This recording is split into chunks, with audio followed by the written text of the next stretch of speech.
Cricket and ஃபேன்ஸுக்கு வணக்கம். என்னதான் ஸ்போர்ட்ஸ் அப்படிங்கிறது ரெண்டு டீமுக்குள்ள யார் தான் பெர்ஃபார்ம் பண்றாங்க. ஸோ அவங்க பெட்டரா பெர்ஃபார்ம் பண்ணா ஒன் சைடு ஜெயிப்பாங்க, ஸோ இன்னொரு பக்கம் லாஸ் அப்படிங்கிறது நடக்கும். இது பொதுவாக இருக்கக்கூடிய ஒரு விஷயம் தான். ஆனா என்னதான் இருந்தாலும் ஸோ அதுக்கு முன்னாடி இந்த ஆஸ்ட்ராலஜி, நியூமராலஜி இது மூலியமாலாம் யாராவது ஜெயிப்பாங்களான்னு தெரிஞ்சுக்க முடியுமான்னு சொல்லிட்டு ஒரு ரசிகர்கள் பட்டாலும் ஒரு ஆவலோட காத்துக்கிட்டு இருப்பாங்க. அது எல்லாருக்குமே தெரிஞ்ச விஷயம் தான். ஸோ இதே மாதிரி ஏகப்பட்ட ப்ரெடிக்ஷனும் நடந்திருக்கு. ஸோ கிட்டத்தட்ட 90% சக்சஸ்ஃபுல் ரேட்டும் நடந்திருக்கு அப்படின்னு தான் சொன்னோம். ஸோ நிறைய பேர் என்ஜாய் பண்ணுவாங்க, இல்லப்பா இதெல்லாம் பொய்ன்னு சொல்லுவாங்க, பட் இருந்தாலும் தெரிஞ்சுக்கணும்னு ஆசைப்படுவாங்க. ஸோ அந்த வகையில நியூமராலஜி படி ஸோ நிறைய பேர் சொல்லியிருக்காங்க. ஆஸ்ட்ராலஜி படி பார்த்தோம் அப்படின்னா ஏகப்பட்ட பேர் இன்னும் போஸ்ட் அப்படிங்கறத போஸ்ட் பண்ணிட்டு தான் இருக்காங்க. அதுல மெயினான ஒருத்தர் அப்படின்னா கிரீன்ஸ்டோன் லோபோ. ஸோ நிறைய பேருக்கு தெரிஞ்சிருக்குன்னு நினைக்கிறேன். ஸோ அவருடைய ப்ரெடிக்ஷன்ல யாரு கோப்பையை வின் பண்ண போறாருன்னு சொல்லியிருக்காரு. ஸோ அதை தாண்டி யாருக்கு ஹை சான்ஸ் அண்ட் ஆர்சிபி இந்த வருஷமாவது கோப்பையை வெல்லுமா இல்லையா அப்படிங்கறது எல்லாத்தையும் கம்ப்ளீட்டா இந்த வீடியோல பார்த்து தெரிஞ்சுக்கலாம். அதுக்கு முன்னாடி சேனலுக்கு வரீங்க, நான் மறக்காம சப்ஸ்கிரைப் பண்ணி சப்போர்ட் பண்ணுங்க. அப்பதான் அப்டேட் எல்லாமே டக்கு டக்குன்னு உங்களை வந்து சேரும். சரி வாங்க வீடியோக்குள்ள போலாம். ஸோ ஒவ்வொரு டீமுடைய ஸ்குவாடை நம்ம ஆன் பேப்பர்ல பார்த்துட்டு இந்த டீமுக்கு சான்ஸ் இருக்கு, இந்த டீமுக்கு சான்ஸ் இல்லைங்கிற மாதிரி சொல்லிட்டு இருக்கோம். இது நம்ம நார்மலா பண்ற ப்ரெடிக்ஷன்ஸ். ஆனா இதுக்கும் ஆஸ்ட்ராலஜிக்கும் பார்த்தோம் அப்படின்னா ஏகப்பட்ட மாற்றங்கள்னு இருக்கும்.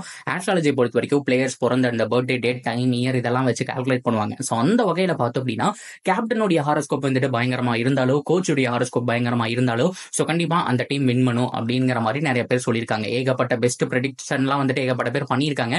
ஸோ அதுல கிரீன்ஸ்டோன் லோபோ அப்படின்னு சொல்லிட்டு ஒருத்தர் இருக்காரு. ஸோ அவர் ஏகப்பட்ட மஜா ப்ரெடிக்ஷன்ஸ் பண்ணியிருக்காரு அப்படின்னு தான் சொன்னோம். 2011 வேர்ல்ட் கப்ல தோனி அடிச்சு தருவாருங்கிற விஷயம், 15 வேர்ல்ட் கப் இந்தியானால அடிக்க முடியாதுன்னு சொன்ன விஷயம், 2013 சாம்பியன் டிராஃபி கண்டிப்பா அடிப்பாங்கன்னு அவர் சொன்ன விஷயம். ஸோ எல்லாமே நடந்திருக்கு. பட் இருந்தாலும் அவர்கிட்ட இருந்து சில ராங் ப்ரெடிக்ஷன்ஸ் வந்திருக்குன்னு சொல்லணும். அவருடைய சான்ஸ் படி பார்த்தோம் அப்படின்னா இந்த தடவை எந்த டீம் கோப்பையை அடிக்கும் அப்படின்னு சொல்றதை விட அவருடைய டாப் 3 என்ன அப்படிங்கிறத பார்க்கலாம். ஸோ சென்னை சூப்பர் கிங்ஸ் இந்த தடவை கோப்பையை வின் பண்ணுறதுக்கு சான்ஸ் அப்படிங்கிறது ரொம்ப கம்மி அப்படிங்கிற மாதிரி சொல்லியிருக்காரு. எம்எஸ்டியோட கேப்டன்சி அவர் பிறந்த இயர் இதெல்லாம் வச்சு கால்குலேட் பண்ணும்போது சான்ஸ் கம்மி அப்படிங்கிற மாதிரி சொல்லியிருந்தாங்க. ஆனா அங்கதான் ட்விஸ்டே. இப்போ சிஎஸ்கே கேப்டனா ருத்ராஜ் கைக்வாடா போட்டிருக்காங்க. ஸோ அவருடைய ஹாரோஸ்கோப் இதெல்லாம் வச்சிருந்தா ப்ரெடிக்ஷன் பண்ணும். ஸோ அதனால சிஎஸ்கே ஓடது மட்டும் தள்ளி போயிருக்கு. ஸோ ஸ்குவாடை பார்க்கும் போதே தெரியுது சிஎஸ்கே ஒரு ஃபைன் ஸ்குவாடா இருக்கிறாங்க. ஸோ ஒரு மேட்ச் லாஸ் பண்ணியிருந்தாலும் பார்த்தோம் அப்படின்னா அந்த டீம் கிட்ட ஏதோ ஒன்று இருக்குப்பா, எப்படியோ ஜெயிச்சிருவாங்க. எவ்ரி மேட்ச் 170 அடிக்கக்கூடிய பேட்டிங்கும் ஒரு அளவு நல்ல அளவுக்கு டீசென்டான பவுலிங்கும் இருக்கும். ஸோ அந்த டீம் எப்படியோ குவாலிஃபை ஆயிடுவாங்கிற விஷயம் தெரியும். ஆனா டைட்டில் அடிப்பாங்களா அப்படிங்கிறத நம்ம பொறுத்து தான் பார்க்கணும். ஸோ அவங்களுடைய டாப் 3ல ஆர்சிபி இருக்காங்களான்னு கேட்டா yes, RCB women's team cup அடிப்பாங்க அப்படிங்கிற மாதிரி ப்ரெடிக்ட் பண்ணி சொல்லியிருந்தாங்க. அல்லிஸ் பெரி மேல நம்பிக்கை வச்சிருந்தாங்க, அவங்களுடைய ஹாரோஸ்கோப் பயங்கரமா இருக்குன்னு. ஸோ அதே மாதிரி WPL வந்துச்சு, நமக்கு நடந்தது. அதே மாதிரி ஆர்சிபியும் பார்த்தோம் அப்படின்னா முதல் கோப்பையை வின் பண்ணாங்க. ஸோ மகளிர் அணி சார்பா. ஆனா மென்ஸ் டீம் வின் பண்ணுவாங்களான்னு கேட்டா இந்த தடவையும் லிட்டில் பிட் கம்மியான சான்ஸ் தான் இருக்கு.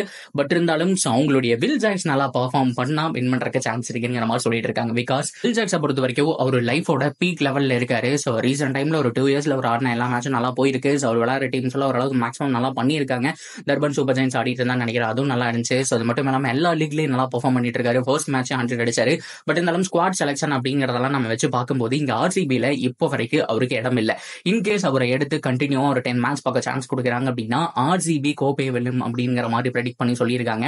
இதுதான் ரொம்ப முக்கியமான ஒரு ப்ரெடிக்ஷன். ஸோ என்னதான் கேமரூன் கிரீன் எல்லாம் இருந்தாலுமே வில் ஜாக்ஸ் உடைய ஹாரோஸ்கோப் நல்லா இருக்கு.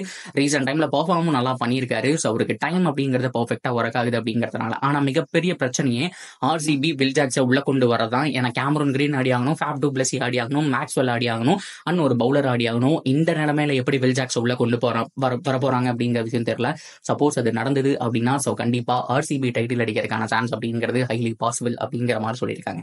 ஸோ 2வது இடத்துல எந்த டீம் அவர் ப்ரெடிக்ட் பண்ணி சொல்லியிருக்காரு அப்படின்னு கேட்டீங்கன்னா உண்மையாலுமே ஆச்சரியமா இருக்கு. கேகேஆருக்கு வாய்ப்பு இருக்கு அப்படிங்கிற மாதிரி இதுக்கு முன்னாடி சொல்லியிருந்தாங்கன்னா நம்பி இருக்க மாட்டாங்க. ஆனா இப்போ அந்த டீம் பண்ற performance, high net run rate இதெல்லாம் பார்க்கும்போது ஸோ கண்டிப்பா அந்த டீமுக்கு ஹைலி பாசிபிள் அப்படிங்கிற மாதிரி தான் சொன்னோம். ஸோ அவங்களுடைய ஸ்குவாடும் நல்லா இருக்கு. ஆனா இந்த அக்ஷன் முன்னாடி என்னடா ஸ்குவாடு, வெறும் மிச்சல் ஸ்டார்க்கு மட்டும் 20 கோடி ஸ்பெண்ட் பண்ணிட்டீங்களான்னு கேட்கும்போது ஹர்ஷித் ராணா மாதிரியான பிளேயர்லாம் வந்ததாகட்டும், கௌதம் கம்பீர் டீமுக்குள்ள வந்ததா இருக்கட்டும், அவரு கோச்சா வந்து பல மாற்றங்கள் பண்ணாரு. சுனில் நரேனா டாப் ஆர்டர்ல இறக்கி ஒரு வெறித்தனமா ஆடிட்டு இருக்காரு. ஸோ இதெல்லாம் வச்சு பார்க்கும்போது ஸோ கண்டிப்பா குவாலிஃபயர் சான்ஸ் அப்படிங்கிறது கேகேஆருக்கு மச் பாசிபிள் தான். ஸோ கேகேஆரும் பார்த்தோம் அப்படின்னா அந்த சாம்பியன் லிஸ்ட்ல இருக்காங்க அப்படிங்கிறதான் நம்ம பார்க்கக்கூடிய ஒரு விஷயம் இருக்கு. ஸோ ஃபைனலா யாருப்பா ஒன்னா நம்பர்ல டைட்டில் அடிப்பாங்க அப்படின்னா அவருடைய ப்ரெடிக்ஷன் பண்ணி அதை தான் நானும் சொல்றேன், அவருடைய ப்ரெடிக்ஷன் தான். ஸோ நம்ம எதுவுமே பேசுறது கிடையாது. லக்னோ சூப்பர் ஜெயின்ஸா சொல்லியிருக்காரு இந்த டீம் கிட்ட ஏதோ இருக்கு அப்படிங்கிற மாதிரி. உண்மையாலுமே அந்த டீமும் நல்லா தான் பர்ஃபார்ம் பண்றாங்க. டீசென்டான பேட்டிங், பவுலிங் அப்படிங்கிற மாதிரி இருக்கு. ஸோ ஆல்ரவுண்டிங் டிபார்ட்மெண்ட்டை பொறுத்த வரைக்கும் நல்லாவே ஒர்க் பண்றாங்கன்னு சொன்னோம். ஸோ கேப்டன்சி பொறுத்த வரைக்கும் ராகுல் தான். அவர் பெருசா கிளிக் ஆகலைன்னா கூட இந்த டீம் வந்துட்டு 2 வெற்றி அப்படிங்கறத பதிவு செஞ்சிருக்காங்க. எல்லாமே நச்சுன்னு ஆடக்கூடிய பிளேயர்ஸாகவும் இருக்காங்க. ஸோ லக்னோ சூப்பர் ஜெயின்ஸுக்கு டைட்டில் அடிக்கிறதுக்கான சான்ஸ் ஹைலி பாசிபிள் அப்படிங்கிற மாதிரி சொல்லியிருக்காங்க. ஸோ நடந்தா நல்லா தான் இருக்கும். ஸோ நீங்க ஓவராலா இந்த ஆஸ்ட்ராலஜி எல்லாம் நம்புறீங்களா இல்லையா? ஸோ இந்த ப்ரெடிக்ஷன்ஸ் எல்லாம் பத்தி என்ன நினைக்கிறீங்க? அண்ட் உங்களுடைய ஃபைனான ஸ்குவாட் இது, கண்டிப்பா இது போகும், அடிக்கும் அப்படிங்கிற நம்பிக்கை உங்களுக்கு என்ன டீம் மேல இருக்கு அப்படிங்கறது எல்லாத்தையும் தாராளமா கமெண்ட் செக்ஷன்ல சொல்லுங்க. அண்ட் தொடர்ந்து அப்டேட்டுக்கு சேனலோட இணைஞ்சிருங்க. மறக்காம சப்ஸ்கிரைப் பண்ணி சப்போர்ட்